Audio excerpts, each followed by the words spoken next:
আসসালামু আলাইকুম, সবাইকে স্বাগতম ম্যাথ অ্যান্ড ম্যাটার বাই সাদিকে। আজকে আমরা 7 অধ্যায়ের সেকেন্ড ক্লাস করব। প্রথম ক্লাসে আমরা রাসায়নিক বিক্রিয়া এবং লাল-সাতিলের নীতি বুঝছি। আজকে আমরা জারণ সংখ্যা কীভাবে নির্ণয় করব সেগুলো দেখব। সো প্রথমে আমরা দেখব জারণ সংখ্যা কী, তারপর জারণ সংখ্যা নির্ণয় করার জন্য আমাদের যে বেসিকগুলো জানা লাগবে, তারপরে এর সাথে যে জিনিসগুলো সম্পর্কিত। কারণ আমাদের কেমিস্ট্রি শুধুমাত্র একটা অধ্যায় একাই সব কিছু না, আমাদের কেমিস্ট্রি বুঝতে হলে কয়েকটা অধ্যায়কে লিঙ্ক করে পড়তে হবে। যেমন আজকে আমরা জারণ সংখ্যা বোঝার জন্য চতুর্থ অধ্যায়ের তড়িৎ ঋণাত্মকতা আমাদের বুঝতে হবে। আমরা যদি তড়িৎ ঋণাত্মকতা না বুঝি তাহলে আমরা জারণ সংখ্যা নির্ণয় করতে পারবো না। আর ভিডিওর শেষে কিছু ভালো ভালো যৌগ দেওয়া আছে যেগুলোর জারণ সংখ্যা নির্ণয় করার সময় আমরা কিছু ব্যতিক্রম দেখতে পারবো। চলুন ভিডিওটা শুরু করা যাক। প্রথমে আমরা জানবো যে জারণ সংখ্যা কী। জারণ সংখ্যা হচ্ছে একটি পরমাণু যতগুলো ইলেকট্রন হারায় বা গ্রহণ করে সেটা যে চিহ্ন যে আছে সেই চিহ্ন হচ্ছে আমাদের জারণ সংখ্যা। জারণ সংখ্যা ধনাত্মক হতে পারে, ঋণাত্মক হতে পারে। আমাদের খেয়াল রাখতে হবে যোজনী এবং জারণ সংখ্যার মধ্যে পার্থক্য হচ্ছে যোজনী আমাদের কোনো চিহ্ন বিশিষ্ট হয় না, অর্থাৎ ধনাত্মক +1 -1 হয় না। যোজনী হয় একটা সংখ্যা, ন্যাচারাল নাম্বার, স্বাভাবিক সংখ্যা। আর আমাদের যে জারণ সংখ্যা আছে এই জারণ সংখ্যা হতে পারে মাইনাস, হতে পারে প্লাস। এটা আমাদের খেয়াল রাখতে হবে। এখন মাইনাস প্লাস বলতে আমরা কি বুঝি? যখন ইলেকট্রন হারাবে তখন সেটা হবে ধনাত্মক চার্জ, অর্থাৎ প্লাস আমাদের চার্জ হবে। আর আমাদের যখন ইলেকট্রন হারাবে, ইলেকট্রন যখন বাড়বে, প্রথমে তো আমরা ইলেকট্রন হারাইছি, ইলেকট্রন হারাইলে প্লাস চিহ্ন বাড়বে। আর ইলেকট্রন যখন আমাদের বাড়বে তখন আমাদের মাইনাস চিহ্ন হবে। সো এটা হচ্ছে আমাদের একদম বেসিক বিষয়। এখন আমাদের বুঝতে হবে যে তড়িৎ ঋণাত্মকতা কেন জারণ সংখ্যার সাথে সম্পর্কিত। কারণ তড়িৎ ঋণাত্মকতার মধ্যে আমরা জানি যে দুটি পরমাণু যখন সমযোজী বন্ধনে আবদ্ধ হয়ে অণুতে পরিণত হয় তখন অণুর পরমাণুগুলো বন্ধনে ইলেকট্রন দুটিকে নিজের দিকে আকর্ষণ করে। এই আকর্ষণকে বলা হচ্ছে তড়িৎ ঋণাত্মকতা। অর্থাৎ আমরা যদি সহজ ভাষায় বলি যে তড়িৎ ঋণাত্মকতা হচ্ছে একটি পরমাণুর ইলেকট্রন টানার ক্ষমতা। অর্থাৎ আমাদের যদি আমরা একটা এক্সাম্পল নিলাম যে হাইড্রোজেন ক্লোরাইড HCl, এটা আমাদের খুবই পরিচিত যৌগ। সো এই যৌগের মধ্যে এদের মধ্যে একটা বন্ধন আছে, এটা একটা সমযোজী বন্ধন। সো সমযোজী বন্ধন আছে এবং এদের মধ্যে ইলেকট্রন শেয়ার হয়। সো একটা ইলেকট্রনগুলো, এই যে ইলেকট্রন এদের মধ্যে যে শেয়ার হচ্ছে সেই ইলেকট্রনটা ক্লোরিন নিজের দিকে আকর্ষণ করে। অর্থাৎ এই হাইড্রোজেন ক্লোরিনের মধ্যে যে সমযোজী বন্ধনে যে শেয়ারকৃত ইলেকট্রন আছে সেটা ক্লোরিন নিজের দিকে আকর্ষণ করে। সেই জন্য কারণ হচ্ছে ক্লোরিনের তড়িৎ ঋণাত্মকতার মানটা বেশি, সেই জন্য আমাদের ক্লোরিন নিজের দিকে ইলেকট্রন টানে ফেলে। এটা হচ্ছে আমাদের তড়িৎ ঋণাত্মকতা। আমরা তড়িৎ ঋণাত্মকতার মাধ্যমে আমরা বুঝতে পারবো যে জারণ সংখ্যা আমরা কেন প্রয়োজন। জারণ সংখ্যা জানার জন্য আমাদের তড়িৎ ঋণাত্মকতা জানা খুবই গুরুত্বপূর্ণ। সো এখন আমরা দেখব যে কিছু যৌগের মধ্যে জারণ সংখ্যা একাধিক থাকতে পারে। অর্থাৎ একটা যৌগের মধ্যে মৌল আছে একাধিক এবং সালফার, সাপোজ আমরা ধরলাম সালফার আছে 3টা। সো সালফারের দেখা যেতে পারে যে 3টা সালফারের ভিন্ন ভিন্ন যোজনীয় প্রদর্শন করতে পারে, ভিন্ন ভিন্ন জারণ মানও প্রদর্শন করতে পারে। সো এখন আমরা দেখব যে কিছু শর্ত আছে, জারণ সংখ্যা নির্ণয় করার কিছু শর্ত আছে। সো আমরা সিরিয়াল করে শর্ত অনুযায়ী আমরা পড়ব, তারপরে আমরা কোশ্চেন সলভ করব। সো আমাদের প্রথম যে রুল সেটা হচ্ছে নিরপেক্ষ যৌগের জারণ মান 0। কেন নিরপেক্ষ যৌগের জারণ মান 0 সেটা আমাদের বুঝতে হবে।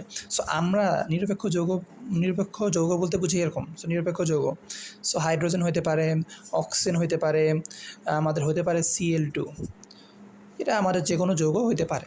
সো এখন দেখা যাচ্ছে এদের মধ্যে আমরা যখন একটা বন্ধনটা লিখবো সেটা কি সমযোজী বন্ধন? অবশ্যই সমযোজী বন্ধন, কারণ দুইটা অধাতু মিলে একটা বন্ধন গঠন করছে এবং এদের মধ্যে শেয়ারকৃত ইলেকট্রন আছে।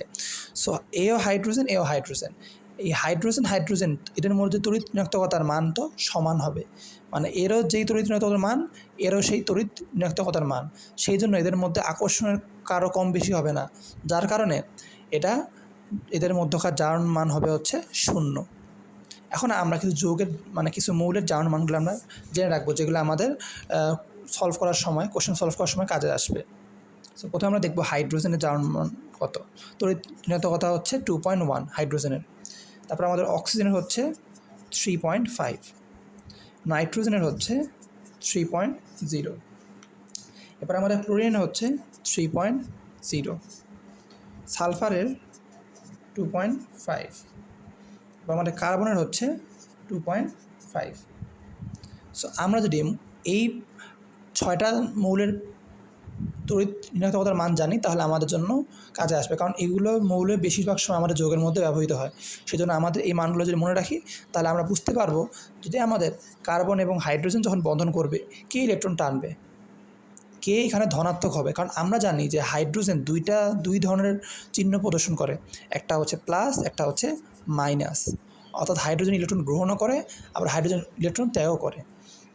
সো আমরা যখন হাইড্রোজেন ক্লোরাইড লিখছি, আমরা যখন হাইড্রোজেন ক্লোরাইড লিখছি তখন হাইড্রোজেন আমাদের প্লাস আয়ন, অর্থাৎ আমাদের হাইড্রোজেন ইলেকট্রন ত্যাগ করতেছে আর ক্লোরিন সেটা গ্রহণ করতেছে। কিন্তু যখন আমাদের কার্বন এবং হাইড্রোজেন যখন বন্ধন গ্রহণ করলো তখন আমাদের কার্বনের মান কত? 2.5। কার্বনের মান 2.5, তাহলে কার্বন ইলেকট্রন কী করবে? গ্রহণ করবে। তখন আমাদের এখানে কার্বন আমাদের হাইড্রোজেন ইলেকট্রন দিবে এবং কার্বন সেই ইলেকট্রনটা গ্রহণ করবে। সো এইভাবে আমাদের বুঝতে হবে যে কখন আমাদের প্লাস চিহ্ন হবে, কখন আমাদের মাইনাস চিহ্ন হবে। সো প্রথম শর্তটা ছিল ধাতু সময়ের আমাদের যে নিরপেক্ষ যে মৌল ছিল, নিরপেক্ষ মৌলের জারণ মান হচ্ছে 0। আশা করি আমরা বুঝতে পারছি। এখন আমরা এর পরেরটা দেখব। সো আমরা 1 নম্বরের মধ্যে দেখলাম নিরপেক্ষ পরমাণু বা মুক্ত মৌলের জারণ মান হচ্ছে 0, যেমন আমাদের হাইড্রোজেন, অক্সিজেন। এখন আমরা দেখব ধাতু সমূহের জারণ সংখ্যা ধনাত্মক ও অধাতুর সময়ের জারণ সংখ্যা ঋণাত্মক হয়। সো আমরা যদি একটা বিক্রিয়া লিখি, যেমন হচ্ছে একটা যৌগ লিখি, সেটা হতে পারে ম্যাগনেসিয়াম ক্লোরাইড। এটা হচ্ছে আমাদের ম্যাগনেসিয়াম ক্লোরাইড। সো এই ম্যাগনেসিয়াম ক্লোরাইডের মধ্যে দেখা যাচ্ছে যে আমাদের এখানে ম্যাগনেসিয়াম কি ধাতু, আর ক্লোরিন হচ্ছে আমাদের অধাতু। এই ম্যাগনেসিয়ামের জারণ মান কত? ম্যাগনেসিয়ামের জারণ মান হচ্ছে +2। আর ক্লোরিনের জারণ মান হচ্ছে -1। সো এইটার মধ্যে গুরুত্বপূর্ণ এটা না যে এখানে +2 হয়েছে, এখানে +1 হয়েছে কিংবা -1 হয়েছে, এটা না। এখানে মূল বিষয় হচ্ছে এই নিয়মটার যে ধাতু সমূহের জারণ মান হবে ধনাত্মক এবং অধাতু সমূহের জারণ মান হবে ঋণাত্মক। সো আশা করি আমরা জিনিসটা বুঝতে পারছি। এখন আমরা 3 নাম্বার রুলসটা দেখব। 3 নাম্বার রুলস হচ্ছে যে গ্রুপ নাম্বার 1-এর যে মৌলসমূহ আছে, তাদের জারণ মান হবে, অক্সিডেশন নাম্বার হবে +1।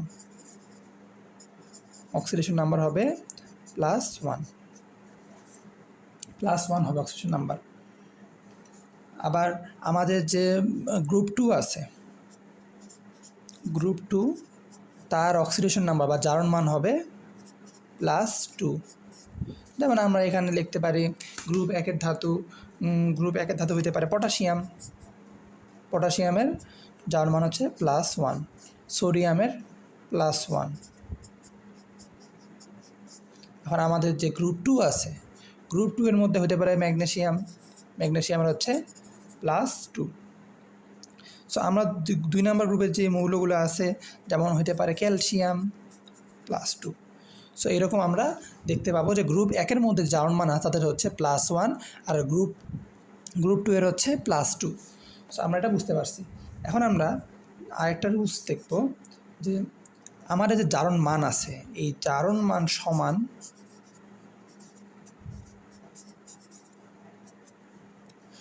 হচ্ছে যে আয়নগুলো আছে, এই আয়নের যে চার্জ থাকে।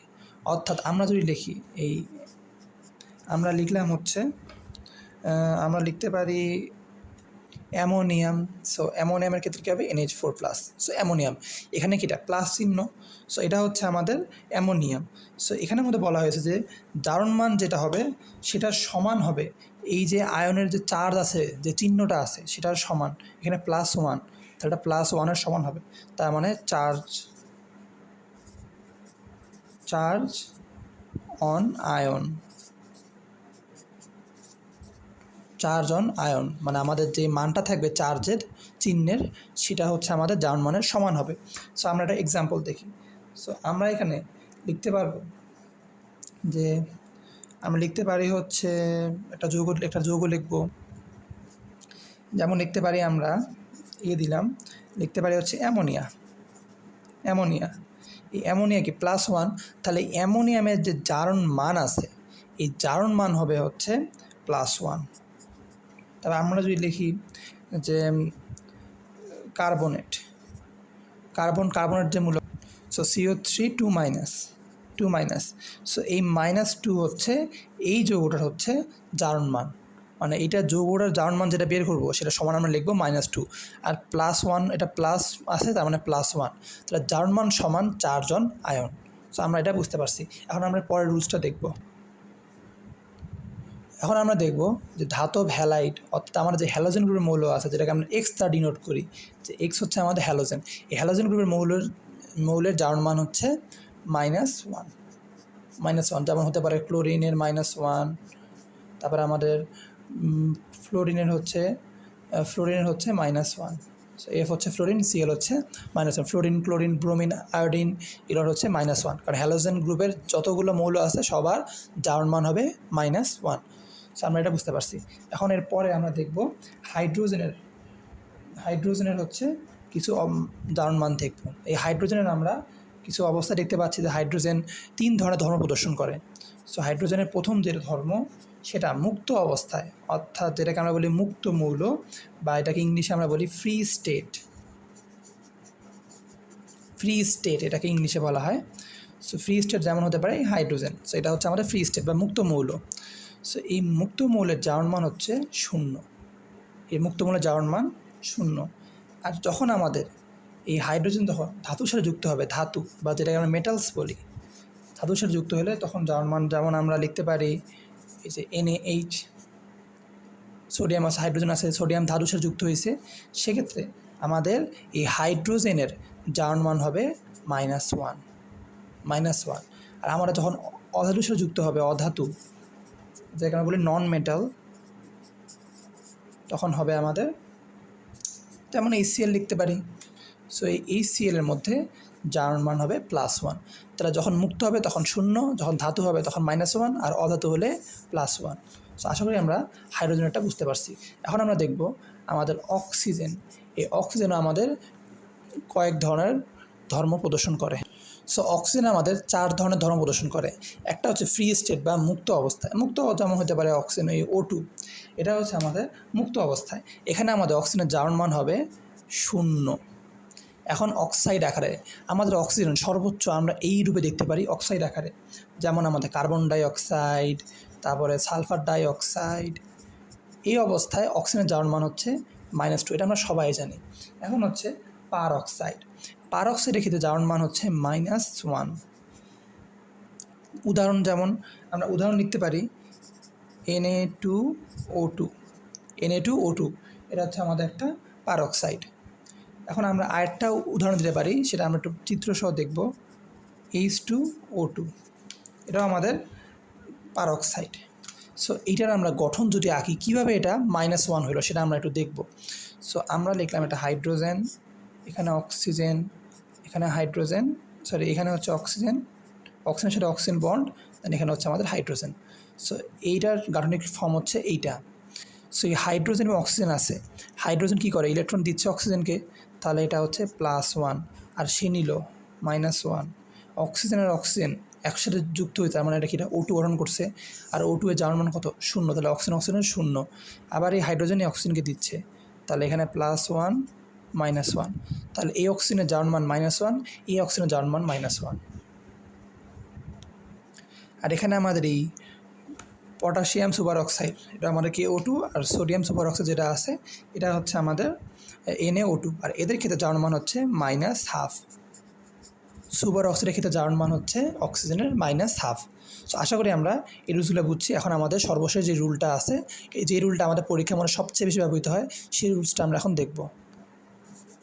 নিরপেক্ষ যৌগের জারণ মান হচ্ছে 0। নিরপেক্ষ যৌগ অর্থাৎ আমরা লিখলাম অ্যামোনিয়া, এর কোনো চার্জ নাই, তাহলে অ্যামোনিয়ার এই মোট জারণ মান, এই যৌগটার মোট জারণ মান হচ্ছে 0। মোট জারণ মান হচ্ছে 0। আমরা যদি খেয়াল করি এখানে যে নাইট্রোজেন জারণ মান হচ্ছে +3 × 1 প্লাস, আমাদের এখানে কি করা লাগবে, আমরা এখানে দেখতে পাচ্ছি যে আমাদের হাইড্রোজেন জারণ মান হচ্ছে -1, তাহলে -1 × এখানে আমরা 3 দিলাম, দেওয়ার পর আমরা হিসাব করলাম, আমাদের এটা ভুল হবে। আমরা প্রথমে অ্যামোনিয়ার আগে গঠনটা আঁকবো। সো আমাদের নাইট্রোজেন আমাদের 3টা, সো হাইড্রোজেন আছে। সো এখন আমরা দেখতে পাচ্ছি এখানে নাইট্রোজেন কি ইলেকট্রন দান করতেছে আর হাইড্রোজেন গ্রহণ করতেছে, বিষয়টা কি এরকম না। আমরা জানি যে নাইট্রোজেনের তড়িৎ ঋণাত্মকতার মানটা বেশি, হাইড্রোজেনের কম। হাইড্রোজেনের 2.1, নাইট্রোজেনের 3.0। যেহেতু হাইড্রোজেনের কম নাইট্রোজেন বেশি, সেই জন্য ইলেকট্রন নাইট্রোজেন নিজের দিকে নিবে। তাহলে কি হবে? 3+ হবে, এটা এই হবে 3+, আর এরা সবাই -1 -1 -1 হবে। সো এইভাবে বুঝে আমরা করব। আমরা যদি ডাইরেক্ট এইভাবে করে করতে যাই মুখস্থ করে, তাহলে আমাদের এটা ভুল হবে।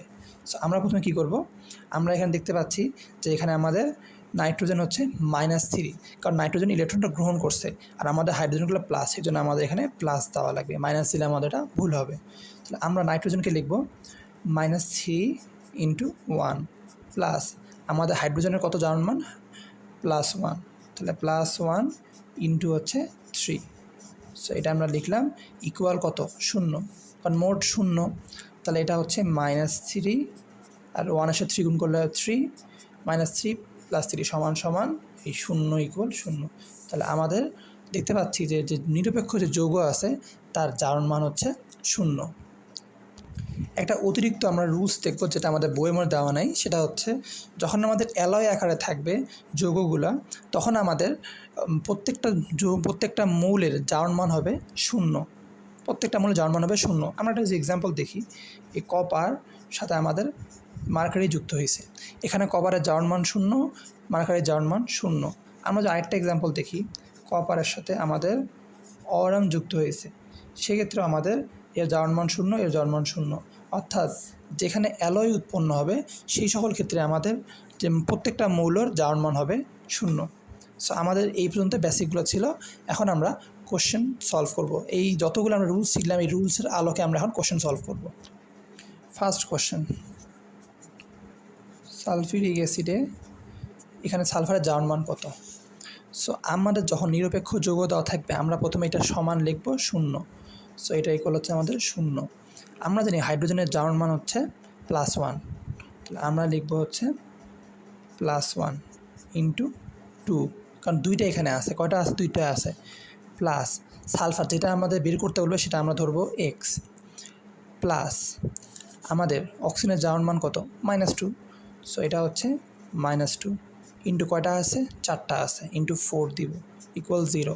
তাহলে +2, প্লাস লেখার প্রয়োজন নেই, তারপর লিখলাম 4 দুগুণ কত হয়? -8 ইকুয়াল 0। এখন আমাদের হিসাব করি, এক্সট্রা -8টা সাইড চেঞ্জ করলে +6, +2টা সাইড চেঞ্জ করলে -2। তাহলে 8 থেকে 2 বার দিলে হবে +6। অবশ্যই এখানে প্লাস চিহ্ন দেওয়া লাগবে। সো এটা হচ্ছে আমাদের সালফারের জারণ মান। সালফারের এই সালফিউরিক অ্যাসিডের মধ্যে সালফারের জারণ মান হচ্ছে এইটা। এখন আমরা নেক্সট কোশ্চেন করব। আমরা রুলস দেখছি, এখন আমরা দ্রুত করব। নাইট্রেট যে আছে, এই নাইট্রেটের মধ্যে আমাদের খেয়াল রাখতে হবে চার্জ আছে। চার্জ থাকলে এই টোটাল যৌগের সমান হবে এই চার্জের সমান। তাহলে আমরা লিখব, আমাদের এখানে বের করব, আমরা নাইট্রোজেনের জারণ মানটা বের করব। সো আমরা এখানে লিখব এই x, আর এটা সমান লিখব হচ্ছে আমরা -1। এটা সমান কি? কারণ -1, কারণ এখানে একটা আছে মাইনাস, তাহলে -1 হবে। তাহলে x প্লাস -2 × 3 সমান -1। এটা হচ্ছে আমরা লিখলাম, কারণ এখানে x নাইট্রোজেন হচ্ছে x, অক্সিজেন 3টা আছে, আর এই যৌগের মধ্যে অক্সিজেনের জারণ মান হচ্ছে -2। তাহলে -2 × 3 সমান হচ্ছে -1। তাহলে আমরা এটা লিখতে পারবো। তাহলে x প্লাস মাইনাসে -6 ইকুয়াল -1। অতএব আমাদের এখানে x এর মান হবে -6টা সাইড চেঞ্জ করলে +6 হবে, -1 থেকে +6 যোগ করলে আমাদের হবে +5। তাহলে এই নাইট্রোজেনের এখানে জারণ মান হচ্ছে +5। আর আপনার জন্য হোমওয়ার্ক হচ্ছে এই PO4 -3 এটার জারণ মানের মধ্যে এই ফসফরাসের জারণ মান নির্ণয় করতে হবে। এই ফসফরাসের জারণ মান আপনারা নির্ণয় করবেন এবং এটার অ্যান্সারটা কমেন্ট বক্সের মধ্যে বলবেন। এখন আমরা আরেকটা দেখব এই টাইপের, সেটা হচ্ছে SO4 2-, SO4 2-, এটার আমরা জারণ মানটা নির্ণয় করব। সো আমরা জারণ মান নির্ণয় করার সময় এখানে খেয়াল রাখবো যে আমাদের এই সালফারের আমরা ধরবো হচ্ছে x। সো আমরা x ধরলাম, ইন্টু আমাদের এটা হবে হচ্ছে কত? কয়টা আছে? একটা আছে, একটা প্লাস অক্সিজেন কয়টা, অক্সিজেনের যাওয়ার মান হচ্ছে -2, তাহলে -2 ইন্টু 4 ইকুয়াল কত হবে এখানে -2, তাহলে এখানে হবে -2, কারণ আমাদের টোটাল যোগ এটা হচ্ছে চার্জ হচ্ছে -2, তাহলে -2 হবে সমানের ওই পাশে। আমরা লিখবো এক্স লিখবো এক্স ইন্টু 1, তাহলে এটা হচ্ছে এক্স ইন্টু 1 প্লাস মাইনাসে -8 ইকুয়াল -2, অতএব এক্স ইকুয়াল আসবে +6। তাহলে এখানে আমাদের এক্স মানে সালফারের যাওয়ার মান হচ্ছে +6। আমরা যেটা হচ্ছে গাঠনিক চিত্রটা আঁকি, তাহলে আমাদের কি হবে, আমাদের এই যে সালফার আছে এর সাথে এখানে একটা অক্সিজেন যুক্ত হয়েছে, এখানে একটা অক্সিজেন যুক্ত হয়েছে, এখানে অক্সিজেনের দ্বিবন্ধন, এখানে আমাদের অক্সিজেনের এক বন্ধন। এখন প্রশ্ন হইল এখানে আমাদের দ্বিবন্ধন, সো অক্সিজেনটা এখানে হবে, এখানে হবে। সো এটা আমাদের চিত্র। যখন দেখতে পাচ্ছি এখানে অক্সিজেনের একটা হাত, আর হাত কই গেল, আমাদের আর হাত কই গেল, সেখানে আমাদের এটা হচ্ছে অক্সিজেন, এখানে হচ্ছে -1, এখানে হচ্ছে -1, সেই জন্য এখানে আমাদের চার্জ আগে থেকে আমাদের এখানে মাইনাস আকারে আছে, সেই জন্য একটা হাতের প্রয়োজন নেই এখানে, সেই জন্য এখানে এক বন্ধন, এখানে একক বন্ধন, আর এখানে দ্বিবন্ধন হয়েছে। এখন আমরা যদি হিসাব করি সালফারের যাওয়ার মানটা কত আসে, তাহলে এর সাথে এই সালফার নিজের দিকে ইলেকট্রনটা আকর্ষণ করবে, সবাই ইলেকট্রনটা সালফারকে দিবে, এই কটা দিতে পারবে, দূরে দিতে পারবে, এই হবে -2, এই হবে হচ্ছে সালফার আমাদের ইলেকট্রনগুলো দান করবে কাকে, সালফার আমাদের দান করবে হচ্ছে অক্সিজেনকে। কারণ কি, আমরা যদি এটা এইভাবে করি যে সালফার নিবে বা অক্সিজেন নিবে, আমার হিসাবে গোলমাল লাগবে, তখন আমরা দেখব যে সালফারের যাওয়ার তড়িৎ ঋণাত্মকতার মান কত আর অক্সিজেনের তড়িৎ ঋণাত্মকতার মান কত। আমরা জানি সালফারের তড়িৎ ঋণাত্মকতার মান হলো 2.5 আর অক্সিজেন আমাদের হলো 3.5। তার মানে আমাদের অক্সিজেনের কিন্তু বেশি সালফারের চেয়ে, সেই জন্য এখানে ইলেকট্রনগুলোর অক্সিজেন নিজের দিকে টানবে, সালফার দিবে। তাহলে সালফার দিবে কত, 2টা দিবে, অক্সিজেন নিবে হচ্ছে 2টা, সালফার দিবে হচ্ছে 2টা। এবং এখানে আমরা দেখতে পাচ্ছি যে অক্সিজেন আগে থেকে একটা নিয়ে আসে, তাহলে এইখানে কটা নিতে পারবে, একটা নিতে পারবে, তাহলে এর ক্ষেত্রে হবে +1, এর ক্ষেত্রে +1, এর ক্ষেত্রে +2, সেম যেহেতু একটা দিছে আগে থেকে, মানে একটা আগে থেকে নিয়ে রাখছে, তাহলে আরেকটা নিতে পারবে, তাহলে এখানে হবে +1, তাহলে 2টা 3টা 4টা 5টা 6টা, সেই জন্য সালফারের যাওয়ার মান হচ্ছে +6। সো আমরা যখন দেখব যে কে ইলেকট্রন গ্রহণ করবে কে নিবে, তখন আমরা খেয়াল রাখবো আমাদের তড়িৎ ঋণাত্মকতার মানটা কার বেশি, যার তড়িৎ ঋণাত্মকতার মান বেশি, তড়িৎ ঋণাত্মকতার মান যার বেশি হবে সে তার দিকে ইলেকট্রনটা আকর্ষণ করবে। সো আশা করি আমরা বুঝতে পারছি, আর এটা অ্যান্সারটা আপনারা কমেন্ট বক্সের মধ্যে বলবেন। সো এগুলো হচ্ছে আমাদের স্পেশাল কম্পাউন্ডস, যেটা আমাদের কিছু স্পেশাল যৌগ, কম্পাউন্ডস মানে হচ্ছে যৌগ। সো কিছু যৌগের ক্ষেত্রে আমাদের যে সূত্র আছে, আমরা যে সূত্র ধরি যে নিরপেক্ষর ক্ষেত্রে টোটালটার মান হচ্ছে 0, তারপরে চার্জ থাকলে যাওয়ার মান ইকুয়াল চার্জের সংখ্যা হিসেবে করছি, কিন্তু আমরা কিছু কিছু যৌগের ক্ষেত্রে আমরা ওই প্রসেসে আমরা সলভ করতে পারবো না, সেক্ষেত্রে আমাদের গাঠনিক চিত্র এঁকে সলভ করতে হবে। তার মধ্যে আমাদের প্রথম যে উদাহরণ সেটা হচ্ছে C3O2, এর নাম কি, এই যৌগের নাম হচ্ছে কার্বন সাব অক্সাইড, এই যৌগের নাম হচ্ছে কার্বন সাব অক্সাইড। তাহলে এই যৌগ আমরা যদি সিস্টেম ওয়াইজে নির্ণয় করি, তাহলে হবে কার্বন কয়টা আছে, কার্বন 3টা আছে, আমরা কার্বনের যাওয়ার মানটা নির্ণয় করব। তাহলে এখানে x ইন্টু 3 প্লাস অক্সিজেনের -2 ইন্টু 2 ইকুয়াল 0, কারণ অক্সাইডের আমরা জানি অক্সাইডের ক্ষেত্রে অক্সিজেনের যাওয়ার মান হচ্ছে -2, তাহলে এটা হচ্ছে আমাদের 3x equal -2 into 2 equal -4, side change করলে +4 হবে, তাহলে x ইকুয়াল আসবে +4/3। এইটা হচ্ছে আমাদের কার্বনের অ্যাভারেজ গড় জারণ মান, কিন্তু আমাদের প্রয়োজন ইন্ডিভিজুয়াল বা প্রত্যেকটা আলাদা আলাদা জারণ মান, সেটা আমরা এখান থেকে নির্ণয় করতে পারবো না। তাহলে আমরা প্রথমে গাঠনিক সংকেতটা আঁকি, তাহলে কার্বনের দ্বিবন্ধন দেন দ্বিবন্ধন, সেটা আমরা আঁকলাম। এখন দেখতে পাচ্ছি এখানে যে আমাদের কার্বন 4টা হাত পূরণ আছে, অক্সিজেনের 2টা হাত পূরণ আছে। এখন আমরা দেখতেছি কার্বন এবং অক্সিজেনের মধ্যে কে ইলেকট্রন গ্রহণ করবে আর কে ইলেকট্রন নিবে, তো অবশ্যই আমাদের এখানে অক্সিজেনের তড়িৎ ঋণাত্মকতার মান বেশি, সেই জন্য অক্সিজেন আমাদের ইলেকট্রন গ্রহণ করবে। তাহলে কার্বন থেকে অক্সিজেনের দিকে ইলেকট্রনটা যাবে, তাহলে এর হবে -2, এর হবে +2, এর হবে -2, এর হবে +2। এখন কার্বনের মধ্যে তড়িৎ ঋণাত্মকতার মান কিন্তু সমান, সেই জন্য এখানে হবে 0, এখানে আমাদের 0, তাহলে এই কার্বনটার যাওয়ার মান হবে 0, আর এখানে হবে আমাদের +2, এটা হবে আমাদের -2। তাহলে আমরা দেখতে পাচ্ছি যে এই যৌগের মধ্যে কার্বন 3টা আছে এবং একটা কার্বনের জারণ মান হচ্ছে 0 আর বাকি দুটো জারণ মান হচ্ছে 2। তাহলে একটা যৌগের মধ্যে যদি একাধিক মৌল থাকে এবং সেই মৌলের আমরা জারণ মান যদি নির্ণয় করি তাহলে সেটা ভিন্ন ভিন্ন হতে পারবে। সো আমরা নেক্সট কোশ্চেন দেখব। এটা হচ্ছে আমাদের ইথানোয়িক অ্যাসিড। এই ইথানোয়িক অ্যাসিডের মধ্যে আমরা এর জারণ মানটা নির্ণয় করব। তাহলে আমরা প্রথমে কি করব, আমরা চিত্রটা আঁকবো, ডায়াগ্রামটা আঁকবো। তো আমরা কার্বন দিব 1 2 3টা, সো এখানে হাইড্রোজেন, এখানে হাইড্রোজেন, এখানে হাইড্রোজেন, সাথে আমাদের এখানে কার্বন আছে। এখানে আমাদের কার্বনের দ্বিবন্ধন দিব অক্সিজেনের সাথে, এখানে দেবো আমরা হাইড্রোজেন। তাহলে এটা হচ্ছে আমাদের গাঠনিক আকার। আশা করি আমরা এটা আঁকতে পারি। এখন আমরা দেখব এই কার্বনের জারণ মানটা কত এবং এই কার্বনের ক্ষেত্রে জারণ মানটা কত। সো এই কার্বনের মধ্যে দেখতে পাচ্ছি যে হাইড্রোজেন এবং কার্বন, আমাদের কার্বনের তড়িৎ ঋণাত্মকতার মান বেশি, সেই জন্য কার্বন ইলেকট্রন গ্রহণ করবে হাইড্রোজেনের থেকে। তাহলে এখানে হবে হচ্ছে আমাদের -3, মানে 1 2 3টা আছে হাইড্রোজেন, 3টা হাইড্রোজেন 3টা ইলেকট্রন ত্যাগ করবে আর সেটা কার্বন নিয়ে নিবে। এখান থেকে আমাদের যে কার্বন আছে, এই কার্বন আমাদের নিচ্ছে হচ্ছে কত, আমরা দেখতে পাচ্ছি এখানে কার্বন নিচ্ছে +2, তারপরে আমাদের যে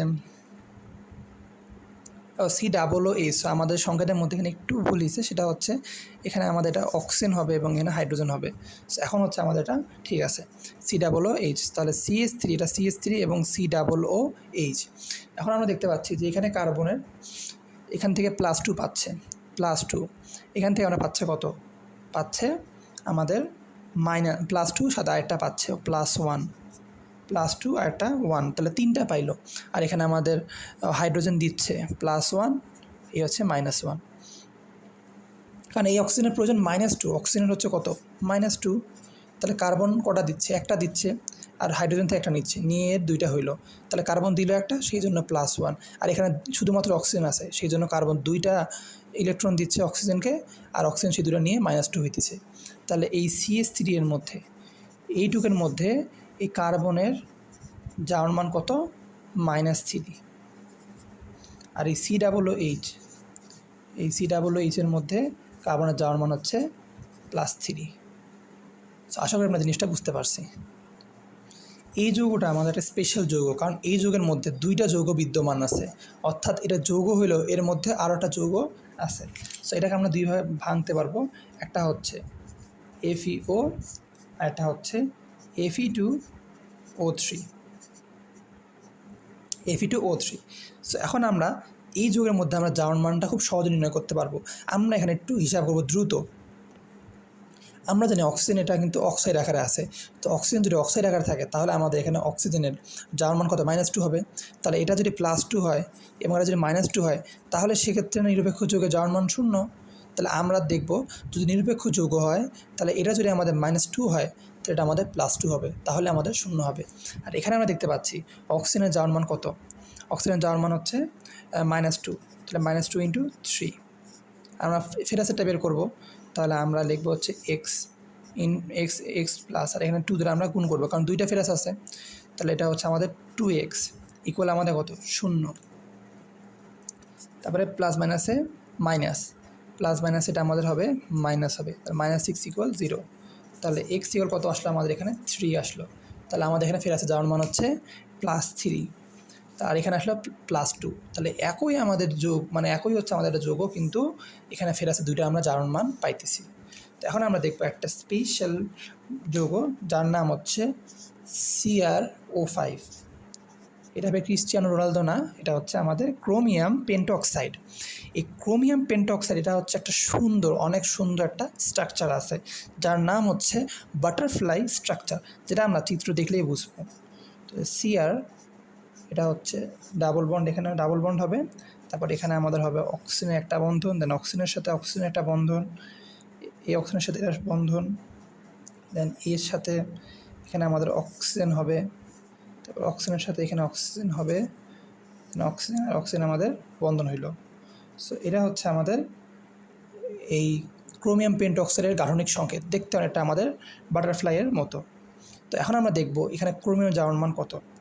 সো আমরা এখানে দেখতে পাচ্ছি যে অক্সিজেন, এখানে অক্সিজেন যুক্ত আছে, তাহলে এখানে অক্সিজেন একটা আগে থেকে আমাদের 0, আর এখানে ক্রোমিয়াম এবং অক্সিজেনের মধ্যে একটা অক্সিজেন, মানে ক্রোমিয়াম একটা অক্সিজেন দিবে, মানে একটা ইলেকট্রন দিবে, আর সেই ইলেকট্রনটা অক্সিজেন গ্রহণ করবে। এখানেও আমাদের একটা ইলেকট্রন নিবে, একটা ইলেকট্রন সে দান করতে হবে। কারণ জারণ মানের ক্ষেত্রে একজন দিলেই তবেই না আরেকজন নিতে পারবে। তাহলে যেহেতু ক্রোমিয়াম একটা দিতেছে এবং অক্সিজেন সে একটা গ্রহণ করতেছে, সেটা আমাদের ইলেকট্রন। তাই না, আমাদের এখানে 2টা ইলেকট্রন সে নিতে পারবে। তাহলে এটা -2 আর এখানে হচ্ছে +2। এখানে সে একটা নিতে পারবে, কারণ তাদের মধ্যে অক্সিজেন এবং অক্সিজেনের মধ্যে একটা বন্ধন অলরেডি আগে থেকেই আছে। তাহলে এটা হবে +1। তাহলে আর এখানে হবে হচ্ছে একটা +1। তাহলে এখানে আমরা দেখতে পাচ্ছি ক্রোমিয়ামের জারণ মান কত, 1টা 2টা 3টা 4টা 5টা 6টা। তাহলে আমাদের এখানে ক্রোমিয়ামের জারণ মান হচ্ছে +6।